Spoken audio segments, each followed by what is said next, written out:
You're listening to Rikki and Jimmy on Relationships, the show where we uncover the thoughts and behaviors that are sabotaging your relationship and what you can do about it. Jimmy and I are passionate about sharing the ways that imperfect partners like you and I can shift unhealthy relational dynamics and create closeness. So welcome. Drop your defenses and open your heart, eyes, and ears. Let's learn how to be the best partner we can be together. Hey, we're back. Thanks for joining us today. We are going to be talking about one of Jimmy's favorite topics, validation. And it's one that I'm really glad that we decided to do because I didn't realize this. I needed a lot more help with this one than I thought. What do you think, Jimmy? How are you with the validation? I think we all need help with validation. I'm excited to talk about kind of what it is and what it isn't. I think there's a lot of myths around validation, like, well, why should I have to validate somebody who's, blaming me or accusing me of things? Or why should I validate feelings that are not based in reality? Isn't that just going to make things worse? There's a lot of people out there that that have those viewpoints. And I just want to touch on those and see if we can find some, there might be some truth there, but there's also some things that we need to learn collectively. So, personally, I think emotional validation, while essential in every relationship, parent, child, I think it's, at the top of that list is romantic relationships. If you don't plan on emotionally validating your partner, I generally don't think that you're going to find connection and closeness in that relationship. I think that's one of the reasons that we struggle a lot is because one or both of us kind of just don't know how to validate, don't want to validate, and et cetera. Sure. I know in my own relationship, that's an area where I'm pretty weak. I know a lot of the listeners will be happy to hear that they're not listening to two people who are both really, really good at this. I'm pretty rough with the validation. And I think like what you just said, it's something that can really chip away at a connection. My relationship with my partner, Chris, I consider it very healthy, very, very good, very fun. But in those times where myself or he misses that validation that's so important, it feels like it drives a bit of a wedge between us. And that wedge can get pretty big if it's left for too long. Yeah. So, kind of just to jump in on what validation is and what validation isn't. For me personally, validation is simply exploring and acknowledging someone's feelings, thoughts, perspective. It's about respecting their experience in a sense. And it's a willingness to understand their point of view. And the only way we do that is through curiosity and through like good listening skills. Like for instance, like Rikki and I have become good friends in this, doing this. And it's not like we talk all the time, but we're friends enough to where we chit chat. And if something happened, while we're filming this podcast, if I said something and I didn't even realize it, maybe I made a joke at your expense, who knows? And it hurt you.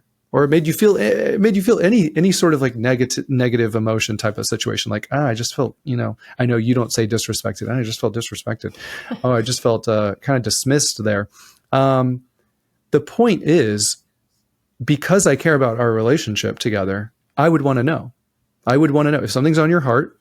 I want to know. And that should be true for your romantic partner as well.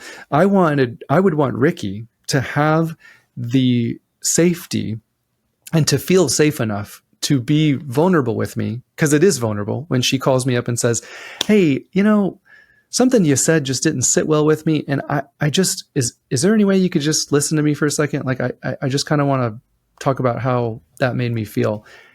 And I would hope that she would have the courage to be vulnerable like that.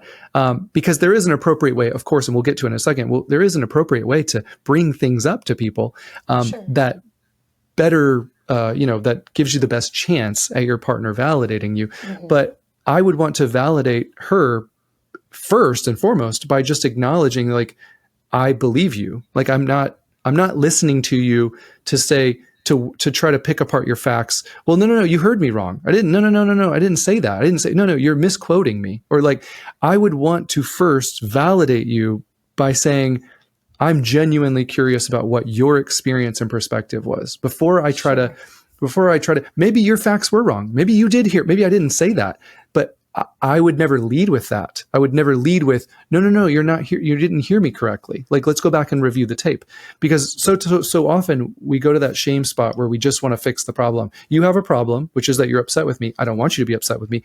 I can fix this problem real quick because I didn't say that. I don't think that would necessarily leave that person feeling like this relationship was stronger afterwards. Yes, they might say, oh, you're right, I was wrong. Okay, well, I guess I don't feel that way anymore. While the feeling might go away, I still feel like you wouldn't feel necessarily closer or connected with me. Whereas if I was like full on curious, what happened? What happened to lead you to feel this way? What are you feeling? Those are all just little validating steps that really add up to something big, which is that I can trust this person. This person really does care about what I'm going through. Yeah. Now that's, of course, in the most ideal scenario. I want to provide a little reassurance for the listeners who are thinking, my partner doesn't do that for me. When I try to bring something up, they immediately try to shut me down or try to prove to me why the thing that I'm feeling is wrong. And to all the Franks out there, I want to let you guys know, Frank being the partner who struggles more with this stuff, which I identify with most of the time, I think. It's when my partner brings something to me that it's like his feelings are hurt or something's bothering him, and the first thing that I want to do is defend myself or prove him wrong, prove why he shouldn't be upset about something like that. And listen closely if this is your partner and you're really upset, like, why are they so defensive? Why won't they just acknowledge my feelings? The first thing that happens for me when my partner brings something like that up, like Jimmy just said, is shame. And when he comes to me saying, I'm upset, or hey, what you just did, that doesn't sit right with me, those feelings of shame, it's like fear comes up in me, like I have to prove him wrong immediately, or else his idea that I'm a bad partner or that I'm doing things carelessly, he thinks I'm selfish. I have to shut those down pronto, or else they're going to destroy our relationship. It's a misguided attempt to protect the relationship when your partner is going, whoa, that's not the right thing to feel. That's stupid. That's silly. And I know that those things hurt you so much to hear, but maybe just a moment where we have a little compassion for the bumbling partners like myself with our misguided attempts to repair and make sure that our partner sees us in a good light.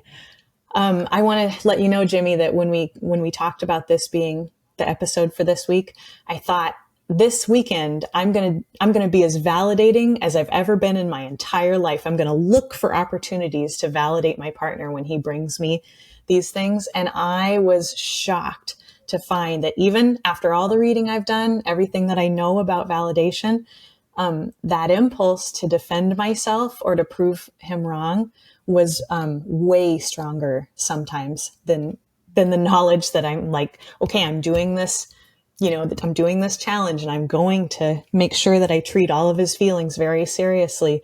It's hard. It's really hard. This is not easy stuff. It is really hard. And if I can jump in, and I'm not saying that your partner does this, but I know we can all be kind of guilty. Like my point is that there is a proper way that we should be bringing our feelings up to our partner.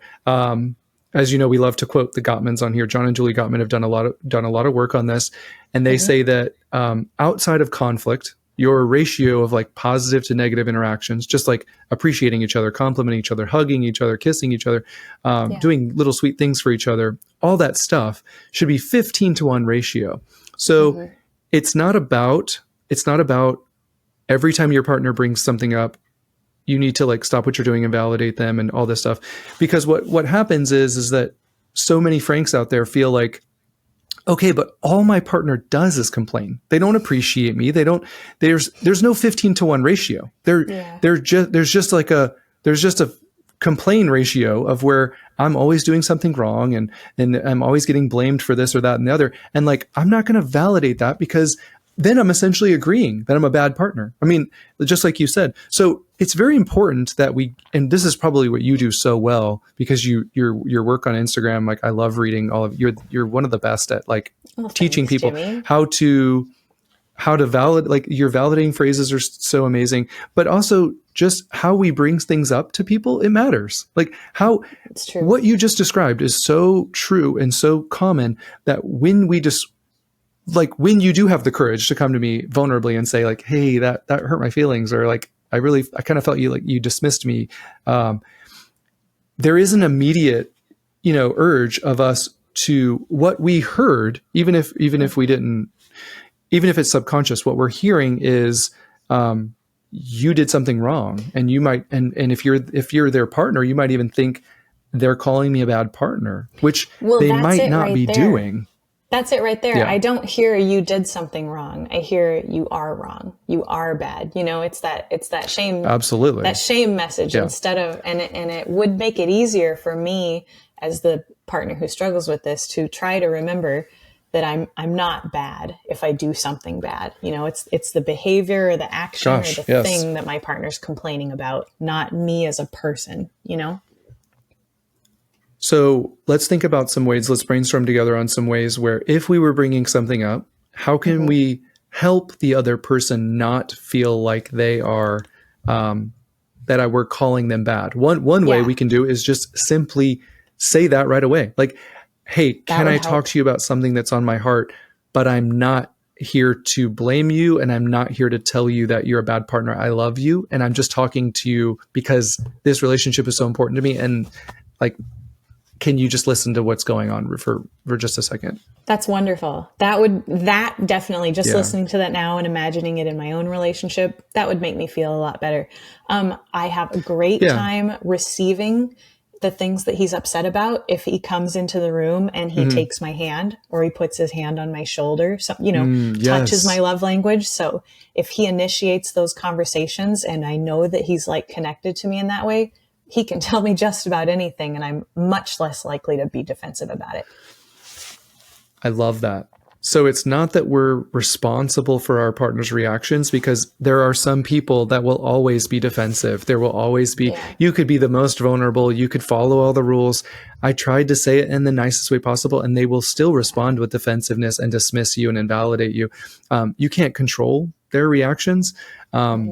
But I will tell you, just like we said in the beginning, that is not a recipe for closeness and connection. And there are consequences to when you dismiss and invalidate your partner, especially when they're being vulnerable. However, but it's also true that we can do some things to help our partner kind of relax in that moment, because it's very triggering when anybody has a complaint. But we should be able to complain to our partner. Yeah. Not like chronically, not like constantly complaining, but the ratio is 15-1. The ratio isn't 15-0. You know what I mean? Sure. I've got two that just popped into my head too. Let's do it. If my partner were to bring things like that up to me during a happy time, not a time when we're already upset with each other or fighting about something or things are tense. So picking good timing for bringing these things up is helpful. And then also, a lot of couples have weekly meetings on stuff like this. There are times that they've specifically designated for talking about issues. I think I would be less defensive if I was having a conversation about something that I was expecting. This is the time that he's going to make complaints about things. I'm here. I'm ready to receive. I love that so much. Those are such good points. For the first thing I would say about bringing things up during a happy time, that's so much harder. I can hear so many listeners saying right now, "Oh my gosh, that's so hard to do," because their partner is potentially one of those people that will. And we're going to get to invalidating phrases in just a second. So I'll just read you the first one that I have written down on the list because it's applicable. Yeah. Stop trying to ruin a good day. Why are you trying to ruin a good day with this? Yeah. Why people can't we just will have say a nice that, night? and that is. Yeah. Why are you trying to ruin this? Why? I guess I won't be able to say it eloquently, but if you expressing your feelings vulnerably ruins the day, then that day wasn't going to be good for you anyways, because, you're not actually able to be honest in this relationship. There's not a lot of safety in this relationship. And then you already know that, but you're also feeling the effects of how alone that, alone and abandoned. That can and make it doesn't you feel. mean a relationship like that's doomed, because safety can be built. How about that? I just wanted It can, to add that but in. I would encourage you to yeah, and I love that.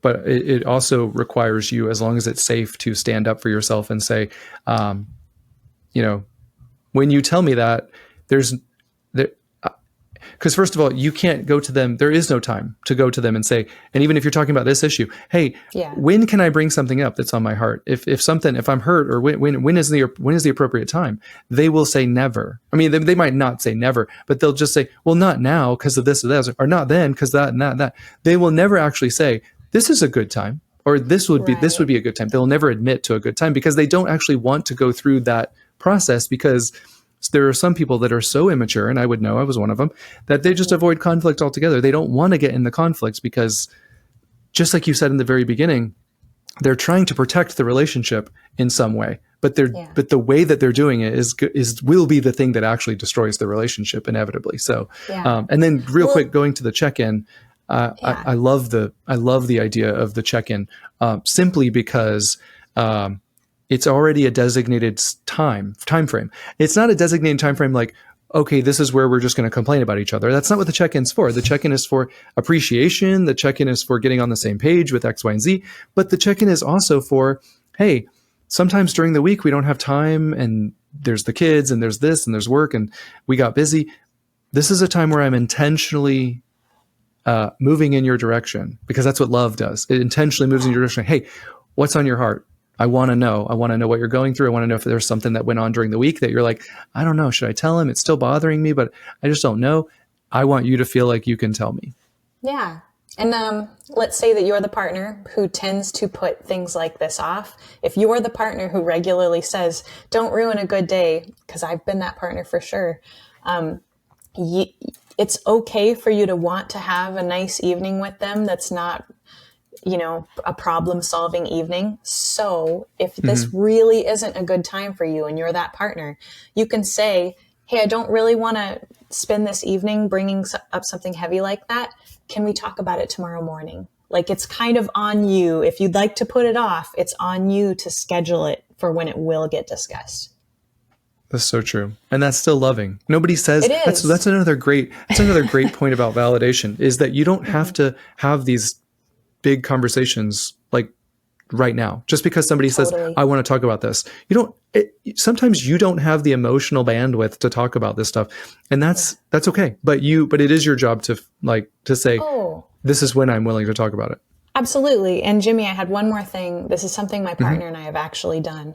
I don't know which one of us brought it up, but one of us brought up something that was kind of heavy that we wanted to discuss. The other one wasn't ready to talk about it yet because they hadn't considered it. So they said, why don't you hit me with the gist of it, the thing that we're going to talk about, because I'd kind of like a day to think about how I feel about it. I want to come to that discussion prepared. Yeah. So just give me like 1 or 2 sentences and I will think deeply about it until we talk about it tomorrow. And the conversation went so much better. Yeah. Emily is an external processor. I'm sorry, an internal processor. I'm an external processor. And are you an external processor? Because I feel external, we would, time. Yeah. See, we would be good at just like hashing things out. Like this is essentially the podcast. We're just externally processing for an hour. Right. And whereas she's an internal processor, and it took me a long time to realize, like, she didn't really want to talk about things because she felt like, well, I haven't really formulated my thoughts on these. And I'm like, me neither. Let's talk about it. And she's like, no, that's not how I do things. Yeah. And I took that as very disrespectful or very avoidant. And it can be, but there's also a healthy way to do it, and which is what you just described. Do you want to hear how my partner described that too? He said, it kind of feels like when you spring stuff on me like that you've come armed. Like, you know what you're going to say. You have all the words. And he's like, and I'm just standing here like without a shield. He's like, I don't have anything to say to you because I haven't thought about it yet. So that is so true. And if I can just say this, this is something I don't say enough, but I've been thinking about doing a video on like how avoidantly attached people, how you can get them to be vulnerable. I know that sounds kind of manipulative, but my point is... How about how you can encourage them to be manipulative, maybe. Or no, sorry, how you can encourage them to be vulnerable. Vulnerable. Continue. But one thing that you can do is you can talk about some of the things that they all tend to have certain fears in common. And you don't have to do it in a way like, tell me your fears, because that's not what an avoidant wants to hear. But what you can say is, do you sometimes feel like you're scared to talk to me because I might use your words against you? Oh, that's And amazing. And I bet you that they will go, yeah. Yeah. Now, what they just admitted is something very vulnerable. They didn't mean to, but they just admitted that they are actually afraid. Sometimes, I'm not saying all the time, but I would bet it's more often than you think that they are scared to talk about certain things because they're afraid their words will be used against them. That's a common avoidant fear that you'll see. And you can take that and validate that, even if you don't want to make this into a big discussion because you know avoidance, or you don't want to like make this oh, okay, well, tell me how that makes you feel, and tell me they don't want to have that conversation, but you can still validate that and go, wow, I bet that would make it really hard to talk to people. And you could just leave it there, and they would go, well, yeah, it is really hard. And then you can go, well, I certainly don't want you to feel that way about me. Is there anything I can do to make sure that you don't feel like I'm going to use your words against you? And hey, that's it. It's a very, for my anxious folks who are listening to this, we do tend to use people's words against them. So that's, you have to recognize, you can't just say, I don't want you to feel like that. You have to actively remember that the vulnerable things that they tell you are not fuel for a fight in the future. The secure way to handle that is to recognize when someone tells you something vulnerable, that's something to be treasured and not to be thrown back at them during a vulnerable time. Absolutely. Or you could just ask them, hey, when's the last time that you felt like I used your words against you, or something like that. Like, that's something that an avoidant will actually open up and talk about, because they're standing up for themselves in a way, and you've tapped into something where they're like, well, yeah, I don't like that. And they might not have told you that, but since you brought it up, they'll be like, well, yeah, I don't like that. Yeah. Or yeah, well, this happened. I'm just saying that it's a good opportunity for you to practice validation where you might not even think, well, you might think, well, I don't do that. Or they're just making a big deal about this, because even anxious people, we can invalidate people. We don't realize it, but we just tend to be the people. So the Gottmans did a study, and they said that 80% of the time in heterosexual relationships, it's the female that brings up a complaint about the relationship. 80% of the time, females bring up complaint. It is high. So, and as you know, more females are anxiously attached than avoidantly attached. Yes. Mm-hmm. In general. So my only point to that is sometimes the anxious person, or we could just say the female, it doesn't matter. They're the ones that are tending to make the complaint, even if it's vulnerably, like, hey, when this happened, I didn't feel good about this, or hey, we need to get on the same page about this, or I felt hurt, yada, yada, yada. My point is that they're usually on the receiving. Now they've put the ball into the other person's court where they need to, their partner is the one that has the opportunity or misses it on validating them. And the female or the anxious partner, whatever you want to say, they don't tend to get that opportunity as much, because especially avoidant people, they don't tend to bring up their issues. They still have issues and feelings and needs. They will not bring them up to you. And so you don't really get the opportunity to validate very often, but when you do, we will still mess it up, because we're like, well, that's not what I meant, or that's not what and we dismiss them without even realizing it. And so I don't know where I was going with that, but it was great though. It was valuable. I wanted to let you know a few of the things that I noticed during my weekend of trying to be very validating. Yeah. And maybe you could explain to the audience what's happening there. So the first thing that I noticed, so my partner would come to me with a complaint or an issue, and he leans more avoidant, but he's actually the more vocal partner about things like that. You might say he complains a lot more than I do, right? I kind of don't want to rock the boat, and he's very vocal. So I have lots of opportunities to validate. Yeah.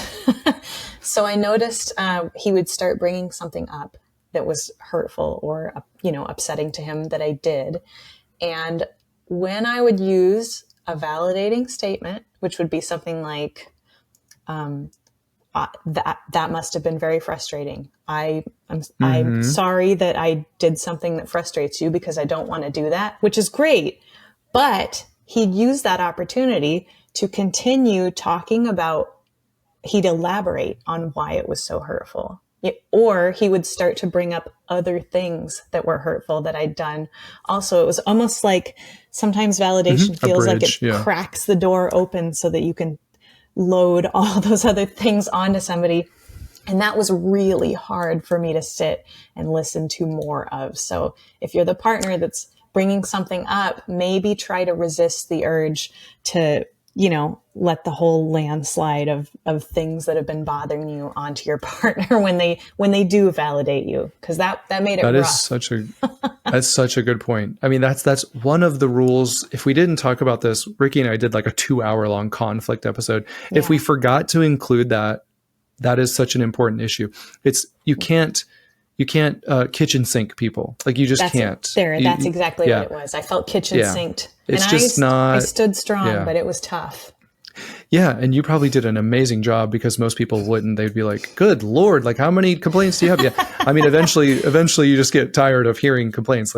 Sure. But yeah, that's such a good point that we should really stick to one thing. Now that brings us back to the check-in. See, I still want to keep short accounts in my relationships. So that's where the weekly check-in comes in. Like, hey, if you have those things, like let's bring them up at this designated time. Let's not pile them on when I'm.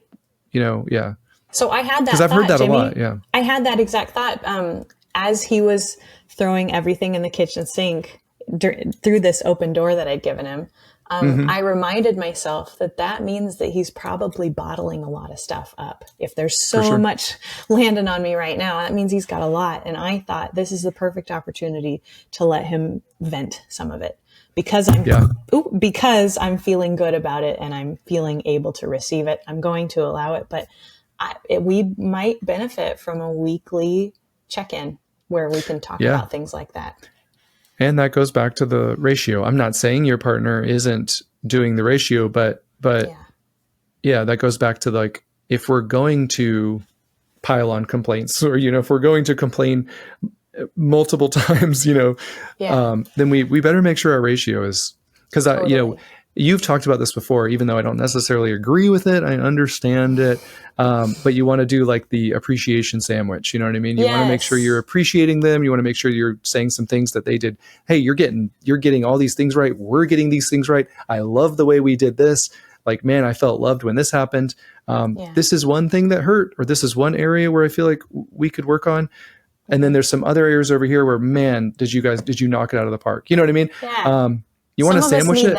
Some of us I need a sandwich. I mean, the more defensive partners need sandwiches. I mean, I think, Jimmy, you would be very good at just hearing a complaint and being able to receive it. I'm more defensive I don't partner.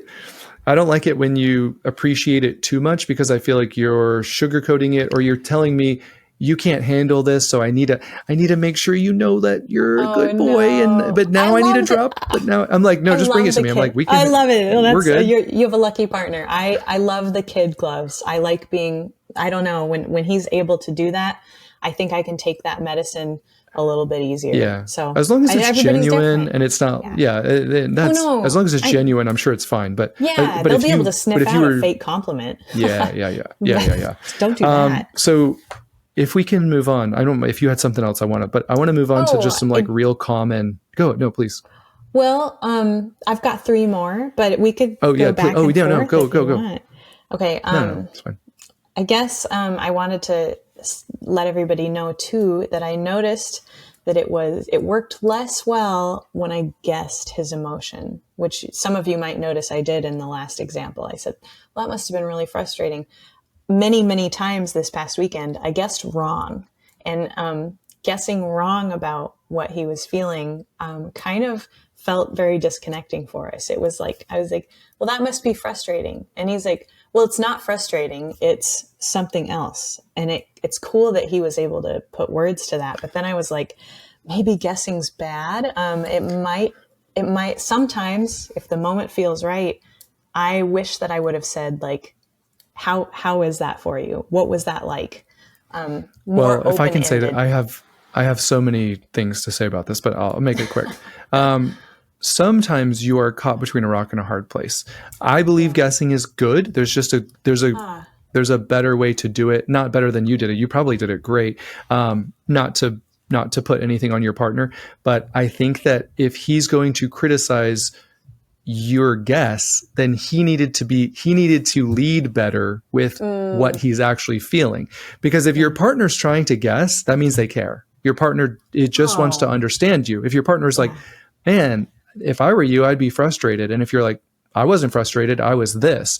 Okay, well, I'm just trying to understand you. So the best way to do that is I have no problem with guessing. I would say 90% of the time, if you try to guess your partner, as long as you're not like way off, like, well, that sounds like as long as you're like in the ballpark of what they're trying to describe. Because if I'm describing sad things and you're like, man, you sounded really angry, or you're like, it seems like you're really angry, and you're like, I'm not angry, I was clearly sad. Like, of course, that makes people feel a little bit, but my guess would be that your partner has maybe an insecurity on maybe being told what they're feeling, or maybe being kind of like boxed into a corner, and he's like, no, I'm in charge of my own. Like, it's kind of like an autonomy thing where they're pushing back, like, no, I'm my whole, you don't need to get in this space. Like, I'm my full person. You don't need to. Yeah. And you're going to see that with avoidant leaning partners for sure. 100%. They don't want to be told how they're feeling. So exactly. maybe if you have a more secure partner, that may be not something that you deal with. But if you have a more avoidant partner, be careful guessing what they feel, because they don't really want to be told that. They really don't. But you can always cover yourself by just saying, you can just say, man, like, if I were you, I'd be pretty frustrated. Did you feel frustrated, or did you feel something else? Yeah. I mean, and they'll correct you, but it won't be like there won't be any like, well, that's stupid. They'll just be like, no, it wasn't really frustrating. That you just said, or did you feel something else? That's what that shows, that I'm not assuming. I'm like, I could be wrong. Exactly. Some people don't like to be assumed. Now, if you're talking to an anxious partner, they love it when they're describing certain words of how they're feeling and what happened, and you go, man, like, I bet that made you feel kind of abandoned. They love that. I do. I love hearing that just now. Yeah. So if it's if we're talking to Frank, like, learn to do that more, which is really hard, by the way, because you have to really listen to somebody. Like, okay, what words are they using to describe this experience? And how can I make sure I'm not feeling triggered that they're shaming me or calling me a bad partner? It's all these weird things that you have to do in your head to really focus on what this person is actually describing. I get that that's difficult, but if your partner's anxious leaning, they love it when you're like listening intently, and they're like, oh man, it sounds like you felt really alone. They're like, yes, I did feel alone. That's a very connecting. But great guess. Yeah. yeah. I mean, I don't think anxious people they probably won't correct you as much, because they feel so many different things that in that moment, even if you picked the wrong emotion, oh man, I bet you felt pretty alone. They'll probably be able to tap into that and say, yeah, there was a part of me that felt alone. Aww. So, and that's still a very connecting experience. As long as you're not like way off, you'll be fine. But if your partner's avoidant, be careful, especially if they've in the past kind of corrected you very bluntly, like, no, I didn't feel that. Yeah. Then don't do that. Like, there's other ways that you can connect with them. Anyways, hit me with the other one. I'm fascinated. So I was just going to say, the last two were good things that had happened when I was validating. So maybe we'll save those for toward the end of the episode. Okay. Well, I just wanted to go through real quick, in case anybody stopped listening. This will trigger you. I just wanted to go through some real quick invalidating phrases. So these are ways to invalidate our partner and just completely dismiss what they're going through. Why don't we just put these on the things to never say to anyone? Really? Perfect. Things to never say. Why are you trying to ruin a good day? You should be grateful. Well, you could have avoided that if you just did X. Or you're overreacting. It's not a big deal. Just get over it. You're too sensitive. You're making a big deal about nothing. You know other people have it worse than you, right? Stop being so dramatic. Well, you shouldn't feel that way. It could be worse. This isn't a reason to get so upset. You're imagining things. It's all in your head. You're just being negative. I'm sure it wasn't that bad. Hey, you'll get over this. It's not like it's the end of the world.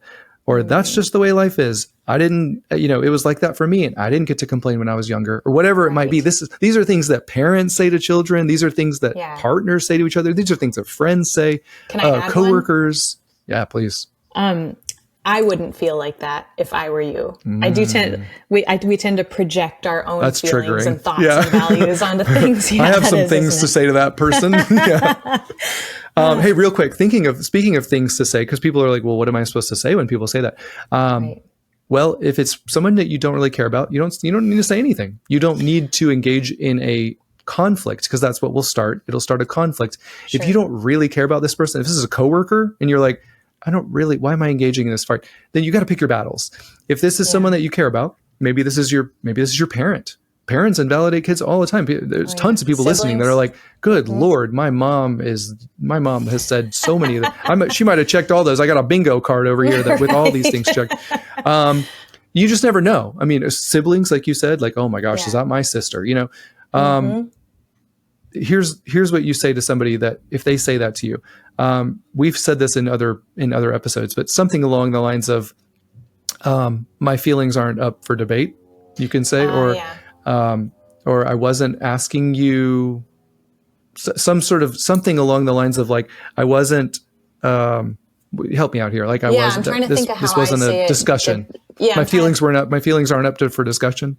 Yeah. And it's hard. It's hard to say that stuff diplomatically. It's so hard. But I know that in the past I've said, I recognize that you might feel differently about this than I do. And it's okay for us to have two different thoughts on it. And that's where I leave it. I just leave it at that. And they can't really say what's much sad? To that. Yeah. And you know what's so sad is that the anxious partner, especially, or if you're a people pleaser or something, I know you struggle with this, where you're like, now you have to do extra work to like maintain this relationship. Like if somebody says, oh my gosh, you're overreacting. Well, now you have to do extra work. You're like, well, I can understand how you might feel that way, but I feel a different way. And it's like, you often feel like it's up to me to fix this situation, or it's up to me to make sure that we stay connected, because what they're saying is very disconnecting. If they're like, good man, you're going to make such a big deal about that. Then you're like, well, geez, like, I mean, I guess not, but that's kind of, my point is that they kind of said something disconnecting, and it's oftentimes you feel such a weight that now I have to say something connecting to get this relationship back in harmony, or else, I mean, it kind of wouldn't be. And the problem is that this is not if it's not a reciprocal relationship, you're going to feel that weight for long enough until you feel like, I'm not going to carry this weight around anymore. And that's why people go that's why people don't talk to their parents anymore. That's why people don't talk to their sister or their brother anymore. That's why people divorce. I mean, so be careful when somebody says something disconnecting and you feel like it's my job to reconnect to this relationship. Sometimes as long as it's safe, sometimes it's appropriate to stand up for yourself and say, what you just said is really hurtful. I'm allowed to feel whatever I'm a grown adult. I'm allowed to feel whatever I want. And what you said was extremely dismissive. And I feel, hurt and completely disconnected by that. It sounds like what you're saying is it's okay to recognize that sometimes that weight is going to get too heavy. If you take it on as your personal responsibility 100%. To be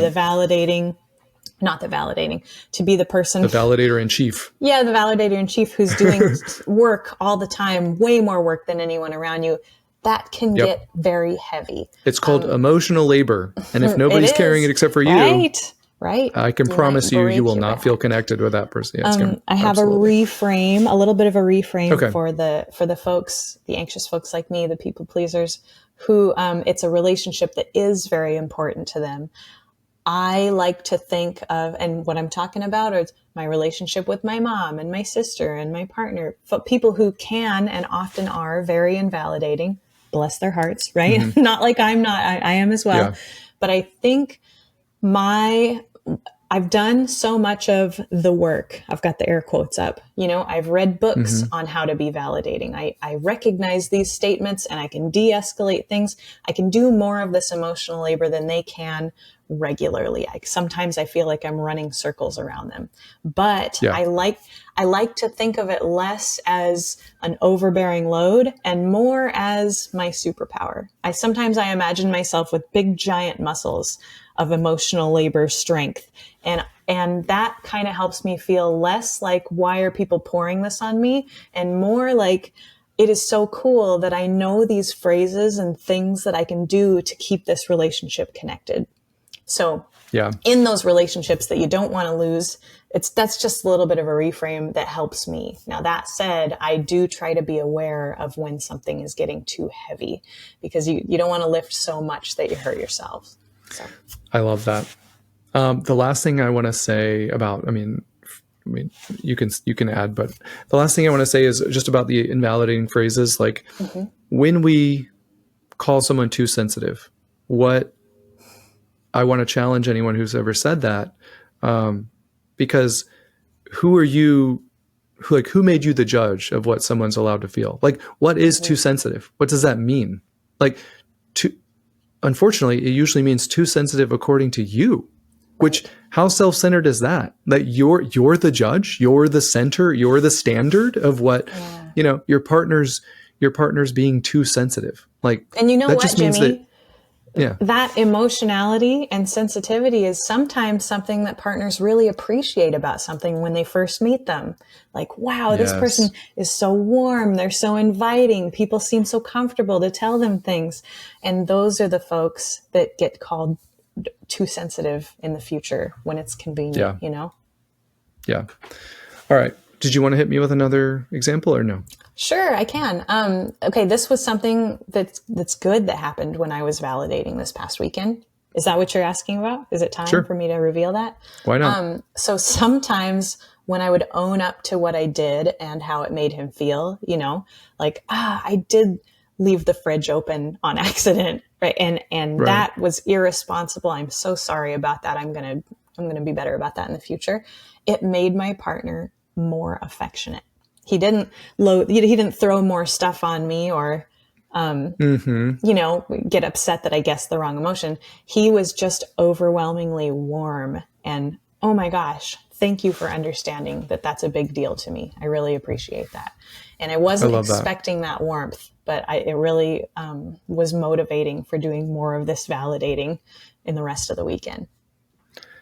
I love that. And can I just add real quick, we don't have to go down to this rabbit hole. It's just a thing that popped into my head because I know you struggle with defensiveness and I know I can struggle with it. There's no harm when someone says, because we're all sloppy when it comes to like how we deliver things. And of course, in a perfect world, we deliver it the way we're supposed to. When this happened, I felt dismissed. Here's what I would have loved to happen instead, that kind of stuff. But instead it comes out sloppy. Like you did this and you meant to do, whatever. Sure. My point is that if you feel defensive, a part of emotional intelligence is really just like acknowledging that inside yourself real quick. Like there is nothing wrong with your partner saying something and you going, wow, like I feel so defensive. Like I feel like you're attacking me, or I feel like you're saying this. There's no problem with you saying, I feel really defensive right now. Like, this is what I heard, but I don't think that's what you said. Like, can you either say it a different way, or what was your intention? Can we talk about what your intention was? Cause like that usually gets it way more clear, I think I'm going to give that a try.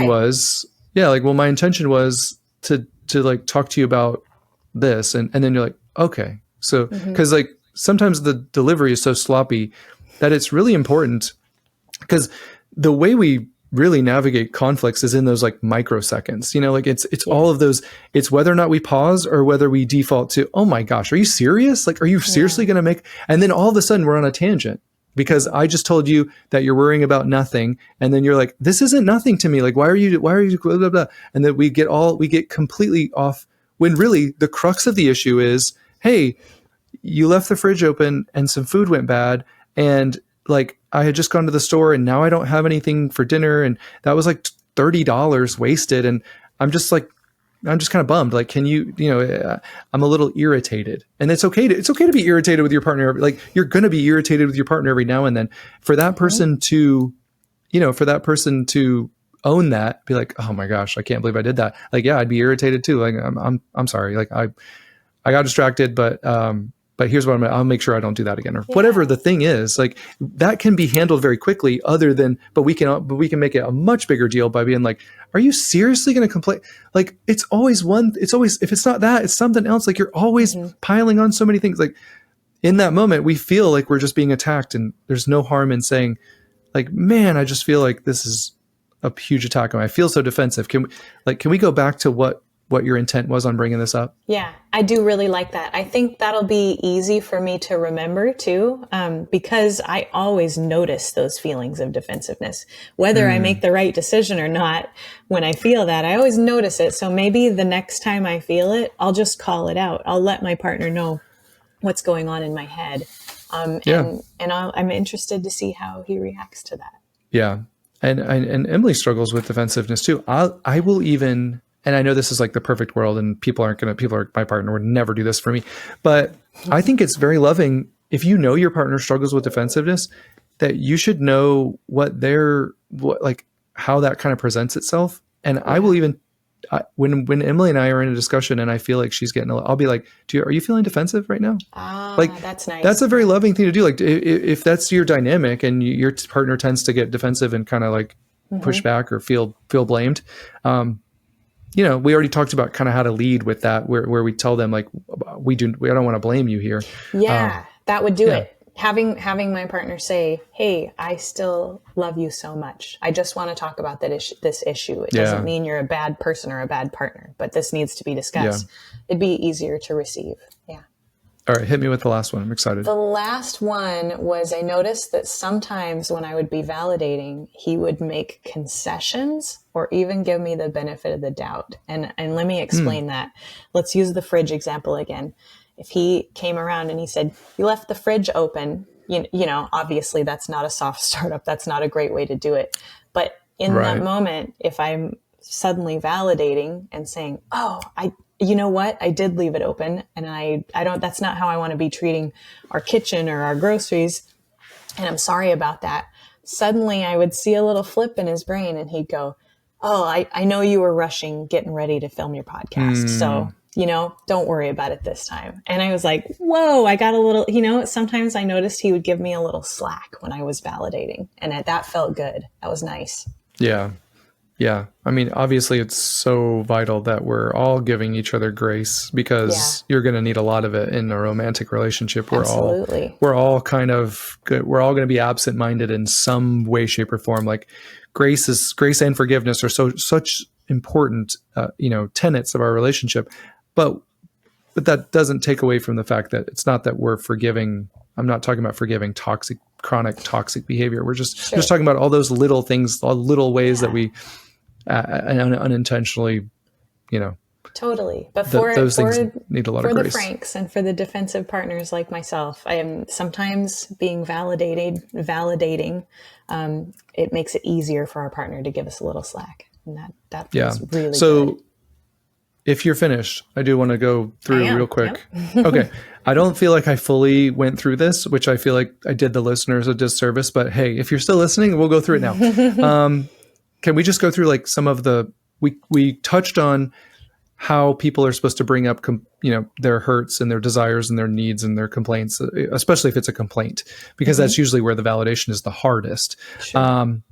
So I'm not telling you, so validation is not agreeing with their accusations. So, for instance, like somebody could say, like, you never take me out, or you never touch me anymore, or you never listen to me. Validation isn't, or even the fridge thing.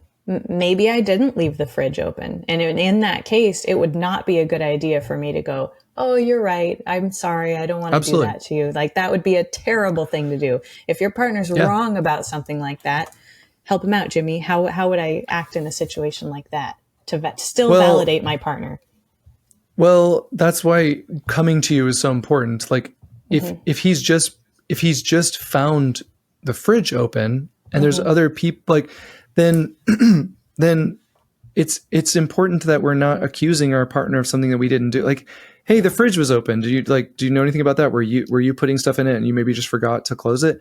Yeah. That's a big difference than you left the fridge open again. Right. It's like one of them is very accusatory. The other is just like, hey, here's a thing. I mean, if you did leave the fridge open, I am irritated, but like, I'm giving you the benefit of the doubt. I'm assuming the best intent. And that's what love does. Like love takes that and says, okay, the fridge is open. That immediately irritates me because this isn't the first time this has happened. And we talked about that. And this food is not even cold anymore. And this is ruined. And I'm irritated. But I'm also not going to just go in guns blazing and blame my partner, because that just doesn't help anything. That leads to somebody usually feeling defensive. What a fantastic point for the partners who are saying like, well, I tried to say it every way and my partner's just not receiving anything well. Like, it's possible that you're coming in with guns blazing all the time. You know, I dare you to ask your partner, hey, do you feel like I accuse you a lot? Or do you feel like I come in just real hot and like blame you and stuff? And your partner's going to probably be like, yeah. And then it's really hard for you because you're like, no, I don't. And then you have to validate them and go, oh, how does that make you feel when I do that? Yeah. Or how does that because that's a perfect example of validation. You don't have to agree with them. If they feel like you come in accusatory, if they get the felt sense of that you're blaming them, even if you're not. See, that's the point. This is why all this stuff is sometimes very fluid. Even if you're not really blaming them, they still might feel blamed, and that still deserves validation. I can validate the fact that Rikki might, if I said something to her and she's like, wow, I feel really blamed, I can be like, I could invalidate her and be like, I'm not blaming you. I literally said this in the best way possible.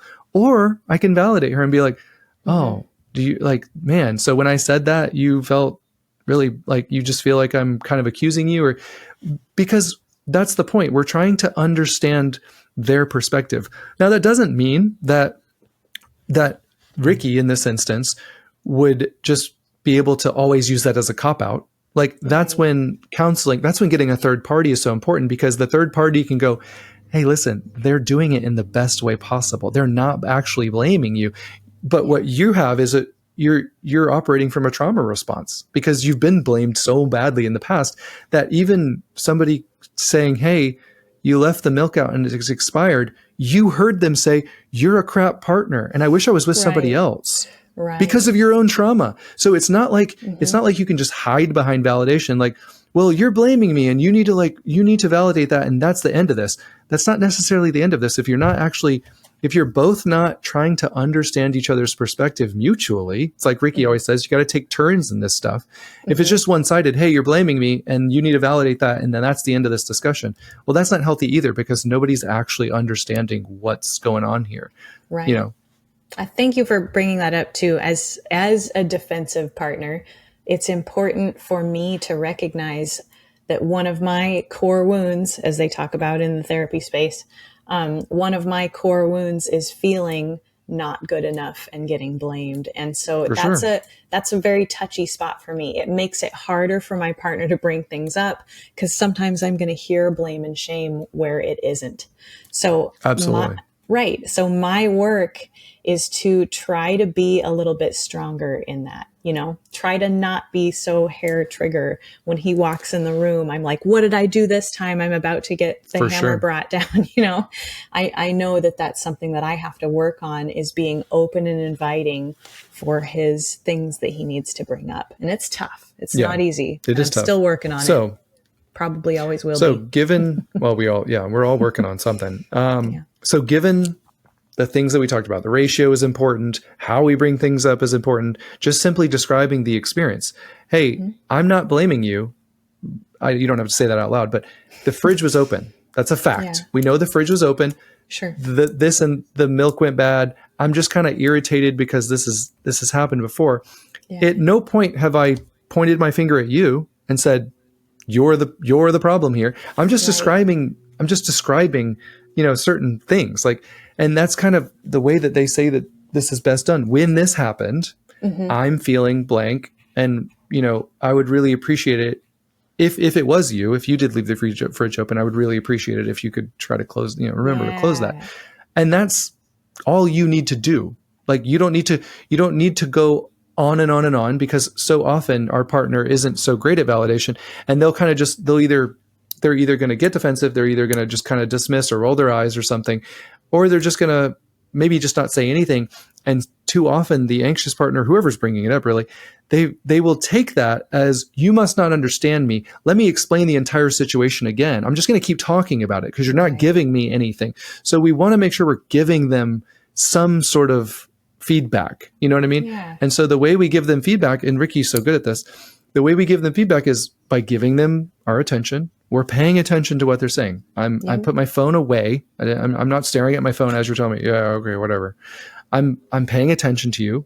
I'm giving you cues. Some people are very uncomfortable with like direct eye contact. If you're not, but if you can give them eye contact, that's very important to let them know, hey, I'm paying attention to you. If you can't give them direct eye contact, if that makes you really uncomfortable, you have to figure out some other way. Touch them, like Rikki talked about.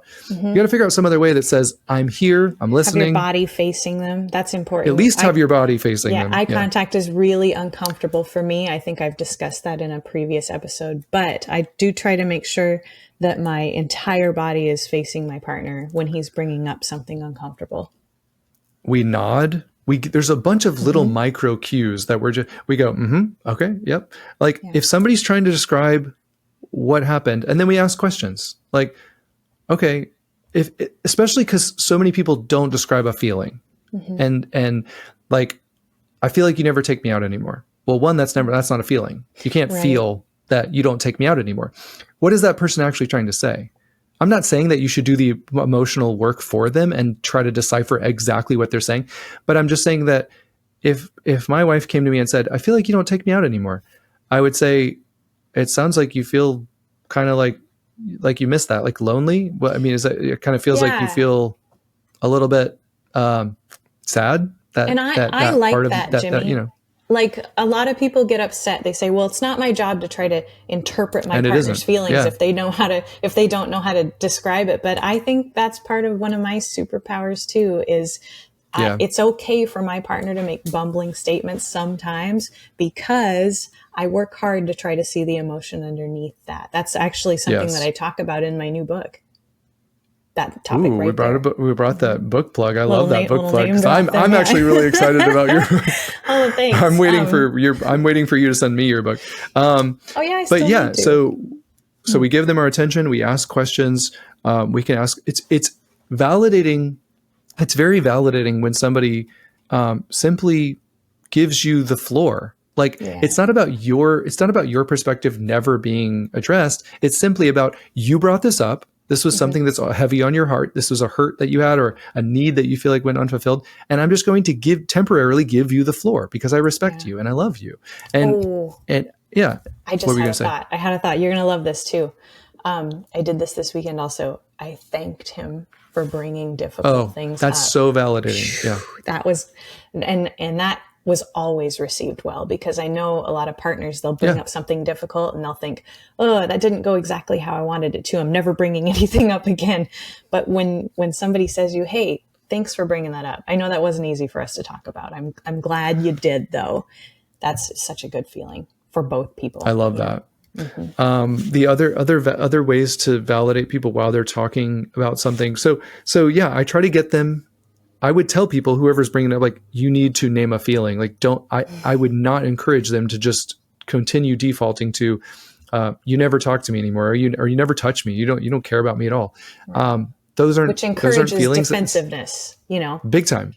Yeah. Big time. So you got to stay away from the you nevers. You got to stay away from the you always, and you got to stay away from, you need to actually talk about feelings. It's okay if you say, I've been feeling sad because I don't feel like you touched me like you used to.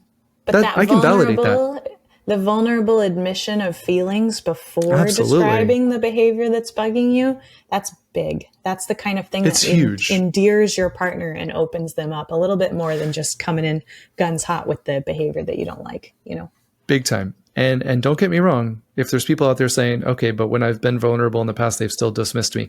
I will not downplay the fact that when you are vulnerable with your partner, when you truly open up your heart and you say, man, I'm feeling really hurt, or I'm feeling really sad, or I'm feeling scared. And they dismiss you and they invalidate you. And they say one of the things that I am not downplaying the fact that is a death by 1,000 paper cuts for sure. So discouraging. is so discouraging. I mean, that brings you just, that exacerbates so much of that hurt. Like I felt hurt and sad, and now I feel alone and abandoned and rejected. And that is truly what really destroys trust over time, and relationships live and die based on trust and safety and emotional connection. And if you don't have those things, usually you don't have those things because of so many of those, invalidating phrases that we might throw out. But one other thing that I really wanted to point out real quick is, so we talked about asking questions, getting curious, like, hey, what led you to feel that way? What are you feeling? Thanking them because for you can stop bringing it up. As long as we're just making a list, Yeah.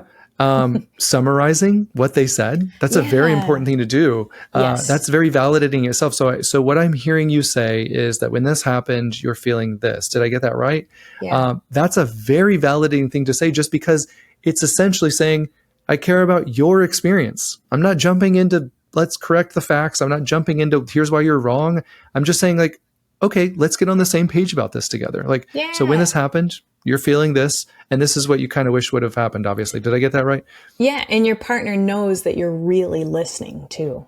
Yeah. Who doesn't? Okay. I forgot to say this, but the one thing that we all want when we're upset or hurt about something is we want to feel heard and understood. Every single person wants that. And that's what's so important in all this. Like that's really my goal. If my wife comes to me and I can tell she's upset about something, I want her to feel heard and understood first and foremost, Anyways. So summarize what they said. And then, validation is simply, we've touched on so many different little phrases, but like I can see how you felt that way, or that makes sense that you felt that way. It doesn't mean agreeing. And that's the thing. Like, I get how confusing that can be, but and you can say, I don't share that, but I can see how you feel that way, why you feel that way. I love that. I mean, that works too. Now, yes, and I love that, except for the fact that there's so many people out there. The Franks listening would say, "Oh, that would not work with my partner." And you're right. It doesn't work with some people, but we're not. But see, we pick on Frank and whatever your wife's name is, Carol. We pick on both of you. And the point is if Frank does that properly and you say, let's say you say, you never take me out anymore. I feel like you just don't care. And he says, well, I can't agree that I don't care about you because that's not how I feel. That's not my experience. However, I do care about what you're feeling and what you are needing in this situation. Yeah. And if she says, oh my gosh, like, well, you're essentially telling me that you don't care. Exactly. You're proving my point. You don't care.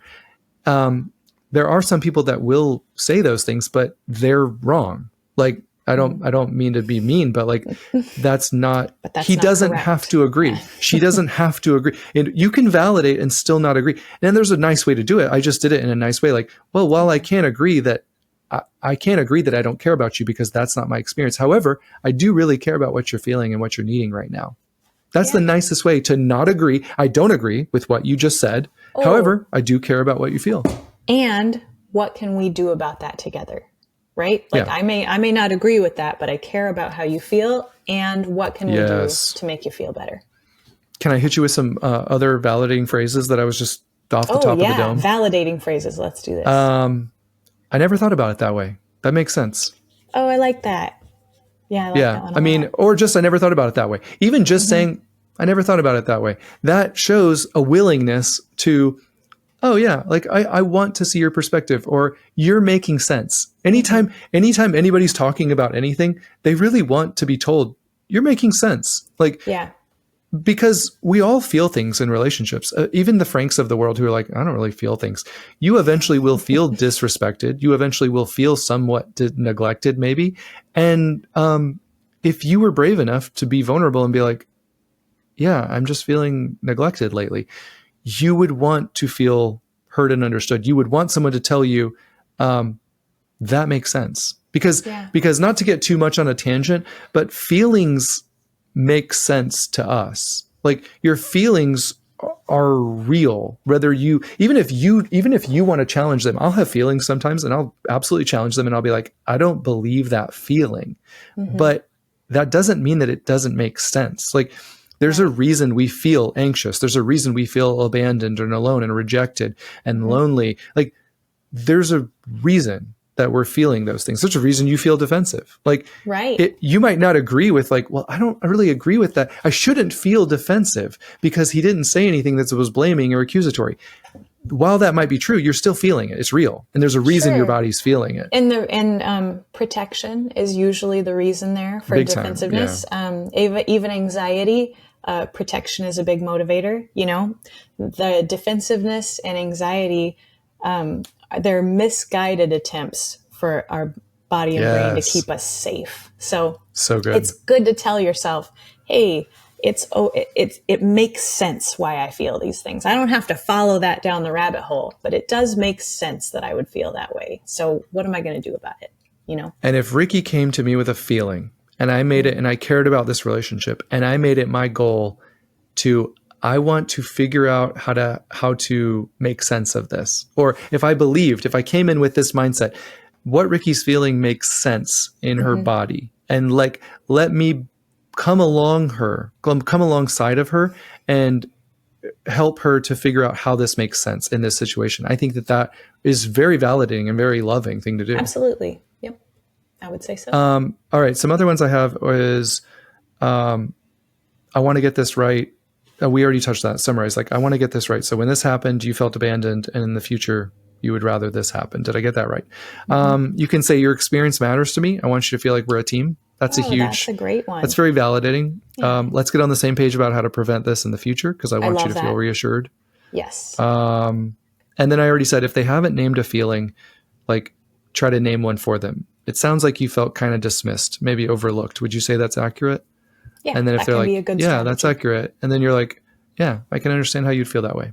Yeah. That's all very, very validating, phrases. I'd like to let everybody know that if this is all brand new, or you want more information on this, Marshall Rosenberg's book, Nonviolent Communication, covers a lot of this stuff, a whole lot. Expressing things with emotions instead of, coming in and telling your partner, you did this. He talks about that. That magical formula for expressing ourselves. Hey, I felt blank when I observed blank, and here's a request on how we can change that. Hey, Marshall Rosenberg was the man. The book is a little bit dry, but if you want to learn how to speak in ways that don't make your partner feel defensive, that's the Bible for that, basically. It's fantastic. Yeah. Well, I think we did a great job today. And I don't say that very often. I had fun. We never say that. Yeah, no. This is, I actually got an email the other day that somebody said they loved the end of our episodes. Because it just gets weird. Yeah, it's unscripted. We're probably a little bit looser. We're interrupting each other nonstop, but we don't care about that. And if they're still here, they don't either, right? Exactly. Yeah. If you're still here after an hour, we really do appreciate you. We always, I know we probably don't say that enough, even though we might say it often. But if you're still listening, we really appreciate you. Yeah. Hey, to the at least 50 listeners who got the free book, I want to say, I know it's so comforting to know that some of you actually are listening to all of the episodes and paying attention when we tell you, like, hey, there's going to be a secret word. For those of you who missed out on that, though, my new book, Anxious and Avoidant, Healing the Dynamic, it's totally out. You can order it on my website or the Kindle version on Amazon. We're going to be putting the paperback on Amazon soon, so that's kind of exciting. Oh, yeah. I'm excited about it. I will be reading this book, and we will be doing an episode on it, obviously. Oh, that'll be a fun one. I'll love that one. But this was so great, Jimmy. Thank you for requesting an episode on validation, because it is so important. And I don't even think I fully appreciated how important it was until we wrapped this hour up. So I want to say thank you for suggesting. It's something we all need to work on, obviously, along with how we bring things up is just as important as how we validate. But yeah, getting both of those things right, I know for me especially, like, it has revolutionized. I mean, being able to talk with your partner. I know there's a lot of people listening that are like, I dream of having that situation, but being able to have enough safety in your relationship to actually be able to talk to your partner about things that bother you, Yeah. That's a game changer. I mean, It it's an is. absolute, and and Well, it should be reciprocal. It shouldn't just be totally. one person. Like it should be reciprocal. And we both need to have that skill of, Yeah. if something's bothering you, I want to validate you. I want to Yeah. empathize. I want to move in your direction, and vice versa. But you know what, Jimmy? In long-term relationships, we take cues from each other though too. You know, if your partner is regularly saying things like, "Hey, did I get that right? Okay, this is what I heard." You can't be with somebody too terribly long before you find yourself starting to say those things too. I really do believe that when we start injecting those healthy sentences and the healthy behaviors into our relationship, in a long-term relationship, it's really only a matter of time before your partner starts doing that as well. It's an upward Yeah. cycle. That's what I'm trying to say. It can be. It can be, for sure. And I hope it is for you guys too. Like, obviously at the end of the day, we can't control anybody else, but this is the way we want to decide. I want to show up as the best partner possible. And if my partner has something on their mind, I want to move towards them with empathy and validation. Because the opposite of that is feeling resentful and, well, since they don't care about me, I'm not going to care about them. And that's, right. The downward you know, as well as I do, spiral. that's a downward spiral. So I'm not saying that doesn't happen. Of course it happens, but those are all good cues and clues that we really need to go talk to somebody about this, because I think that in so many relationships, there's a huge lack of trust and safety. And we don't really properly pay attention to how that quickly can erode any intimacy and passion and friendship in the relationship. It's true.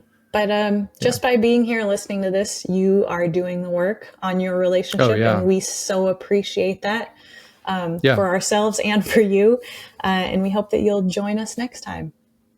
I love that. And last thing I want to say about this is I would even if your partner didn't listen today, I would just simply ask them, like, go through a fake conflict and be like, hey, when we're in a discussion like this, like, if I'm bringing something up to you or if you're bringing something up to me, what are some phrases that really make you feel heard and understood? Oh. And I think that the majority of people will give you some sort of a window into how they might be like, well, I know what I don't like. And that's when you're staring at your phone the whole time, or if I'm trying to talk to you, like they'll usually tell you what feels good for them during those moments when they're having those, like, but that's such an important question. And I really, really hope that every couple can ask that question to each other. Like, what helps you feel safe during a conflict? What helps you have the courage to be vulnerable with me, you know? And let your partner and what know. makes you feel heard and understood.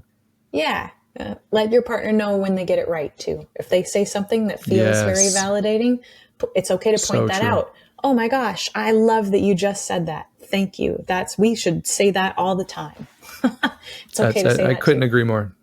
I couldn't agree more. That's what you should both be doing all the time. Yeah. Ideally. I mean, when you have those good conflicts like that, like you can have conflicts.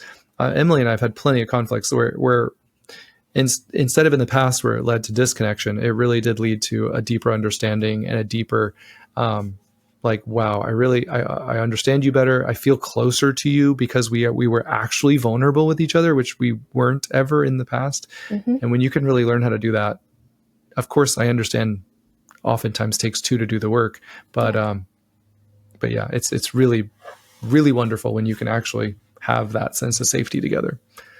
Yep. Anyways, can't wait for the next one. That's it. Yeah. We'll see you guys next time. See ya.